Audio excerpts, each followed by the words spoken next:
Hey guys, welcome back to my channel. My name is Rachel and let's just address the elephant in the room. I have not posted a video in about 2.5 months. This summer completely got away with me. I ended up spending a lot of time with my daughter. You guys know I'm a stay-at-home mom. We stayed very active. We did lots of activities.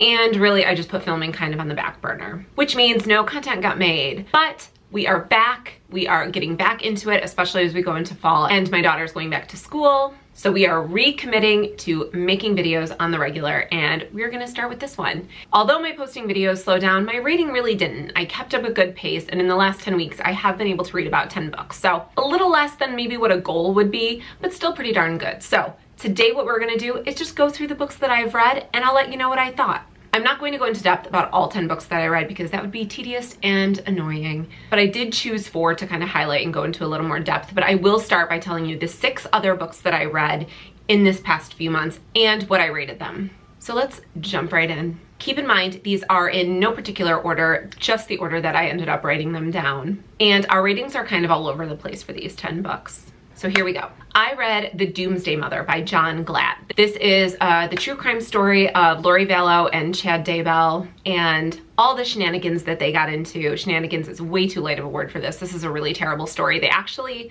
have not been tried yet, so these are all alleged crimes. I believe their trial starts early next year. Go look into this story. It is absolutely wild, captivated the entire country, and the story as a whole is just really effed up. These are not good people. I did find out that this author has written lots of true crime nonfiction books, and they all look really interesting. So I am going to be adding more of his to my list. But this one overall was a 3.5 stars for me. I also read Sea of Tranquility in the last few months by Emily St. John Mandel. I am a huge fan of hers. Station 11 is one of my favorite books of all time, and if you enjoyed that, you will not be disappointed by this one. Very similar in feel and tone and writing style. She's very true to herself. I have to go back and read the book that's in between these two because I did not realize that they are connected, but this one was great. If you like sci-fi, if you like time jumping, if you like stories where everything seems to be a spider web where things aren't connected, but by the end of the story, everything comes full circle, definitely check this one out. 4.5 stars from me. I also read Notes on an Execution by Danya Kukalfka? By Danya Kukalfka. This was also another win for me. 4 stars. It's a very interesting story about a man on death row as told from the perspective by, I believe it's 3 of the most important women who influenced his life. It's very interesting. I did read this at the beginning of my YouTube hiatus, so the details are a little foggy, but I really enjoyed it. Definitely go check this one out. These past 2 months, because it was summer, I had to pick up the Hotel Nantucket by Ellen Hildebrand. If you have been here for any length of time, you know that I am an Ellen Hildebrand fangirl. I love just about everything she puts out. Nothing deep, nothing exotic or exciting, but they're fun and they're great summer reads and they're just wonderfully escapist. I really liked this. Another win, 4 stars. I also read Jar of Hearts by Jennifer Hillier. I'd read another thriller of hers, enjoyed it, picked up this one because I'd heard good things. For me, this one was average. If you haven't read a lot of thrillers, and you find that a lot of like thriller mystery endings are very surprising to you, this would probably be a good one for you to check out. Entertaining, fast enough paced, but really just middle of the road for me. 3 stars. And the last one I read that I'm not going to go too in depth about is Lessons in Chemistry by Bonnie Garmis.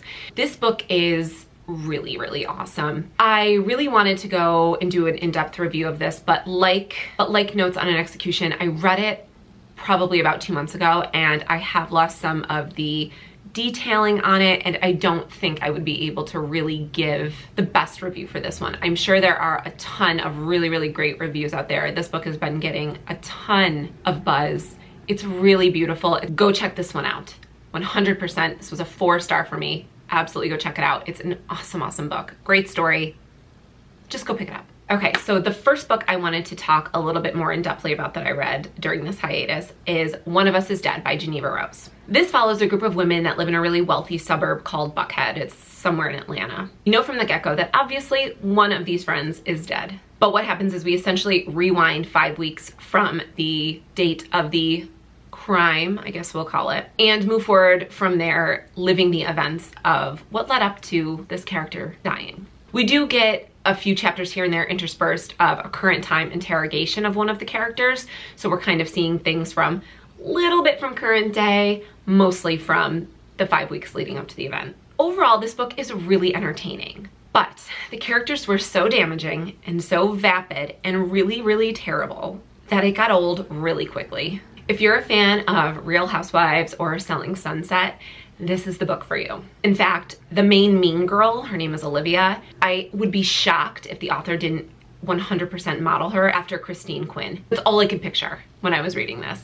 All of our characters fall into the typical stereotypes. We have our queen bee, who's been recently ousted, main mean girl and her minions, and then a few naive outsiders who fit in because of money but don't quite fit in with the rest of the group. I do like this style of story that we're given a major detail in the beginning and then work our way to finding the solution. I feel like Big Little Lies started that trend, but this one was just a little too stereotypical and a little too mean for me. Overall, 2 stars. Another book I read during this time was The Younger Wife by Sally Hepworth. This book follows the very well-known trope of an older wealthy man who is embarking on a second marriage to a woman who is the same age as his adult daughters. Obviously, it is our job as the reader to go into this trying to figure out whether this woman is authentic or whether she is doing this to be a gold digger. This book also opens up with a death, and throughout the course of the story, we do not know who died or how they died, but we are given its very dramatic environment. We get 3 main point of views in the story with kind of a 4th mystery point of view that's thrown in there here and there. Our 3 POVs are our main male character, each of his 2 daughters, and then his new soon-to-be wife, Heather. We also have an added element of a still living first wife who actually has severe dementia, and she kind of throws an element of mystery and intrigue into the story too. Overall, the story is good. It's got good pacing, it kept my attention. I was really interested to get to the end to see who had died and to find out the secrets that our 3 main point of views are all hiding. My big issue with this book is the ending. As a person who has read probably hundreds of mysteries and thrillers, I typically halfway through a mystery thriller story start to look for the twists and try to figure out what the ending is going to be. At this point, I kind of feel like I've seen them all. I don't get surprised all that often. And for this one, I had actually come up with a few ways that I would have ended this story that I thought would be spectacular. Unfortunately, the author did not confer with me before publishing because I thought her ending was very lackluster. If she had been a little more creative, I really think she would have hit this out of the park. Based on the types of mystery thrillers that have been really popular lately, I think this really could have been up there, although it does have decent reviews. But I thought she could have been a lot more creative with the ending, especially with Heather, who is the new wife, with her ending. So this is a book I'm almost mourning a little because I did really enjoy it and I had high hopes for it, but the ending just brought everything down. On Goodreads, I gave it a 3-star, but in all reality, it's probably just right in the middle at a 2.5 star, which in my book is just perfectly mediocre. The next book I read during this hiatus is Finley, Donovan, Knocks 'Em Dead by Al Cosimano. This is our 2nd installment in the Finley Donovan series. As far as I can tell right now, this is going to be a 4-book series, with the next one due to come out in January of 2023. As in the first book, we are following our hero Finley Donovan and her sidekick Vero on their crime-solving adventures. It's another fun-loving, funny, that follow our bumbling heroes as they try to solve crime and keep Finley's family safe. I can't say much about the plot of this book because everything is so closely related to the first book that there would be a lot of spoilers. But I thought this one was just as cute as the first.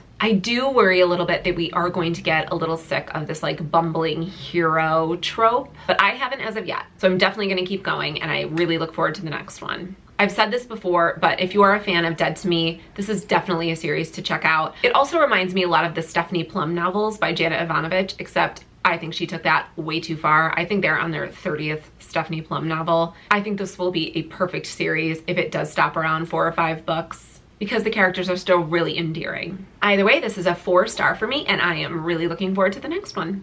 And the last book I want to talk to you about, I saved it for last because it is one of my most anticipated books of the year, and that is Carrie, Soto is Back by Taylor Jenkins Reid. Because I don't know what happened. I went to Target one day and this just like fell into my cart. Just like had to come home with me, right?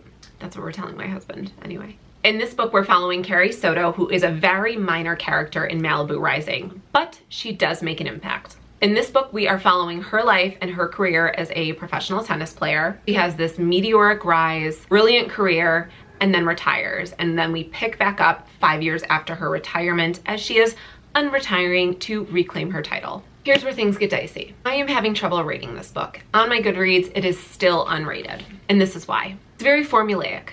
We start at A, we end at C, and a series of B events happen in the middle. It's a classic narrative story with an ending that I actually enjoyed. I thought Taylor Jenkins Reid did a great job ending a story. Unfortunately for me, this book does not even hold a candle to Malibu Rising, which was my sleeper hit of 2021. I'm not sure if it's the single point of view we got in this story as compared to the multiple POVs we got in Malibu Rising and the family dynamic in that book, or how linear this story is, or just that it is ridiculously tennis heavy. But in my opinion, this was really just an for me. When I say tennis heavy, I mean there are almost no scenes in this entire book that do not take place on a tennis court at a tennis tournament, and those that are not at those two settings are in a neutral setting where our characters are discussing tennis. The only thing in this book is tennis. And I don't know a lot about tennis. You don't have to know a lot about it to enjoy the book, but there is no other depth. And honestly, I'm just so disappointed that this did not live up to my absolute love and obsession of Malibu Rising. But they can't all be winners, and Taylor Jenkins Reid is still one of my favorite authors of all time, and I will continue to read anything she puts out. But this was a major, major disappointment for me. Like I said, it is still unrated on my Goodreads. I am really struggling with how to juggle knowing that it's a good book, but not liking it compared to her other work. So chances are I'll just leave it unrated. And that's it.